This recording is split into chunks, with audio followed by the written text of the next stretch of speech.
या ऐसा भी हो सकता है कि अभी तक किताब पे धूल जम चुकी है और वो खुली ही ना हो, अभी भी फ्री फायर या फिर बाइक पे गेड़ी या फिर वो करते हुए घूम रहे हो, तो उसको कोई मतलब नहीं है, क्योंकि भाई किसी ने अगर 9 महीने पढ़ाई की है तो वो ऑब्वियस सी बात है कि अच्छा होगा। बट मैं वो 2 महीने में वो करके दिखाऊंगा जो आपका इसीलिए 9 महीने में। पूरे इंडिया में अगर आपका तुमको ज्योग्राफी के लिए आपका कभी भी कोई नाम आएगा, तुम्हारे सामने एक नाम फ्लैश होगा, make a life better with Abhishek Pandey. आ गए ओए, क्या हाल चाल है सभी के। मैं अभिषेक पांडे स्वागत करता हूं आपका इस बहुत ही बेहतरीन स्ट्रेटेजी में, जो कि आपकी क्लास 11th को शायद ऐसा हो सकता है कि कुछ अलग करके दे दे। अगर आप अभी यहां पर खड़े हैं तो शायद यहां से ऊपर जाने की आपका गारंटी इस वीडियो के बाद मैं आपको दे सकता हूं। और ये मैं वादा करता हूं कि अगर आप कुछ टिप्स जो इसमें आपको दी जा रही हैं उनको डेडिकेटेडली फॉलो कर लेते हैं, या अगर आप उनको मान लेते हैं, तो शायद जिंदगी आपका थोड़ी सी आसान होने वाली है क्लास 11th के अंदर। तो जल्दी से आपका बेसिकली चैनल को लाइक शेयर सब्सक्राइब कर लीजिए और मेरे साथ आपका शुरू करते हैं आपके लिए कुछ छोटी छोटी पर मोटी बातें। ठीक है, तो देखो भाई, सबसे पहले ना आपका वो एक मतलब आता है ना बेसिक चीजें कि यार मैं आपका इतने दिनों से देख रहा हूं कि भाई जब रात को अपन 2 बजे सोते हैं ना, तो आपका सब कुछ सोचते हैं कि आज 11th क्लास के पेपर आने वाले हैं, पढ़ूंगा मैं, दिन रात पढ़ाई करूंगा। बट वो रात को 2 बजे आता है कि यार पूरे दिन तो आपका इधर बात करने में निकाल दी, वो श्रुति से बात कर रहा था, वो ऐसा हो गया, वो इधर आपका बात थी, फिर किसी को आपके क्लास में आपका अट्रैक्शन हो जाता है, वो सब देखते देखते दिन निकल जाता है। फिर रात को 2 बजे लिटरली दिमाग में आता है, भाई कर क्या रहा है तू, कर क्या रहा है। थोड़ी सी आपका अगर पेन भी है, बुक्स भी है, नोट्स भी है, एग्जाम भी आ गए हैं, बस थोड़ी सी शर्म और आ जाए तो आपका ठीक हो जाएगा।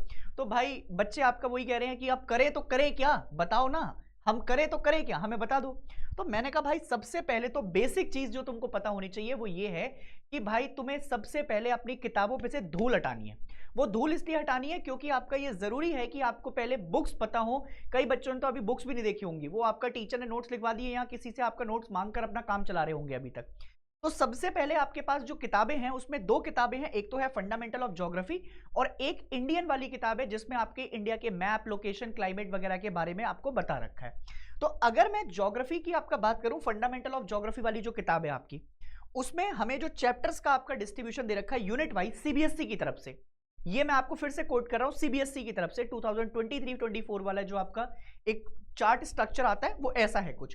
पहली unit geography as a discipline आपको 3 नंबर की दे रखी है। द अर्थ, जिसमें 3 चैप्टर दे रखे हैं, origin evolution of the earth, interior of the earth, distribution of ocean and continent, ये 9 नंबर की एक यूनिट है। इसके बाद लैंडफॉर्म वाली जो एक यूनिट है ये आपको लगभग 6 नंबर की आपका दिखाई देगी। और इस 6 नंबर में आपको एक पूरा 2 टॉपिक है, ज्योग्राफी और geomorphic process, landform and their evolution. इसके बाद आते हैं, अगर आप जाओगे तो इधर की तरफ, climate 8 number, composition and structure of the earth, solar radiation, atmospheric circulation, water in the atmosphere, world climate, ये पूरी यूनिट आपको 8 नंबर की दिखाई दे रही है। फिर आते हैं 5th आपका बेसिकली पार्ट पर, water and ocean, movement of ocean water, 4 number, और एक मैप वर्क है 5 नंबर का।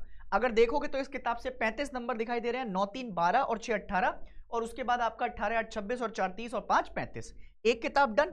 दूसरी आपका किताब पर आओगे तो यहां से थोड़ी सी चीजें सरल हैं, याद करने वाली हैं और मजेदार चीजें हैं, मतलब लिटरली मैपिंग आपको समझ में आएगी। देखो, पहला है India and its location, 5 marks का, ज्यादातर मैप वर्क आपका इसमें आता है।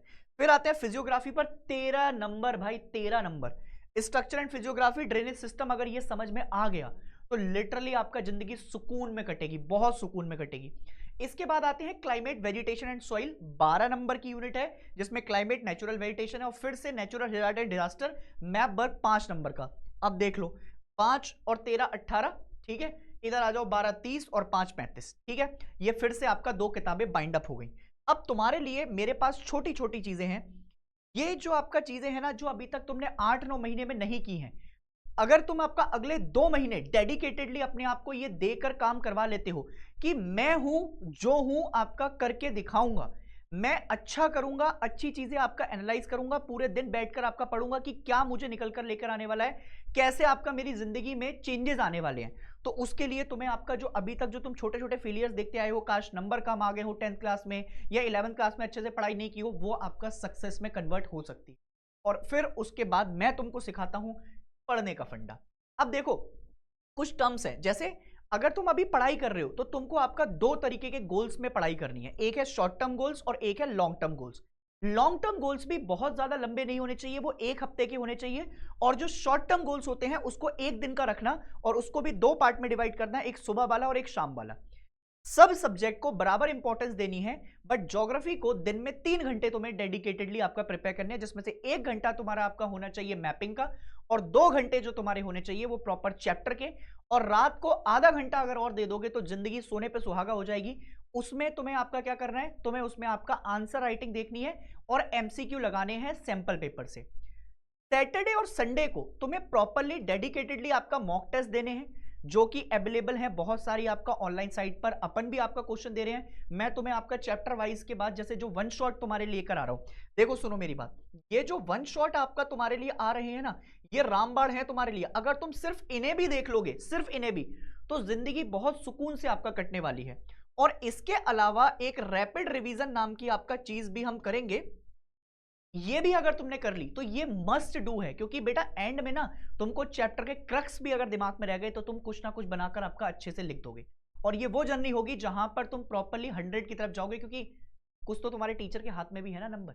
वो मैप वर्क प्रोजेक्ट कैसे आपका किससे बनवाना है, दोस्त आपका बनानी है, क्लास में दोस्त बनाना है जिससे मैपिंग आपका अच्छी हो जाए, प्रोजेक्ट बन जाए, चार्ट चले जाए। बाकी जो नंबर है वो मेरे हाथ में छोड़ दो, ठीक है। इसके अलावा थोड़ा सा अपना आपका लॉन्ग टर्म वाले जो है, लॉन्ग टर्म वाले को मैं बोल रहा हूं कि 1 हफ्ते का प्लान बनाकर चलो। उस प्लान में आपको दोनों चीजें जोड़नी है कि भाई मैंने आपका पूरे हफ्ते में क्या किया, उसका रिवीजन मैं रखूंगा कब, उसका रिवीजन मैं रखूंगा सैटरडे और संडे को, और प्लस आपका मॉक टेस्ट दूंगा, ठीक है।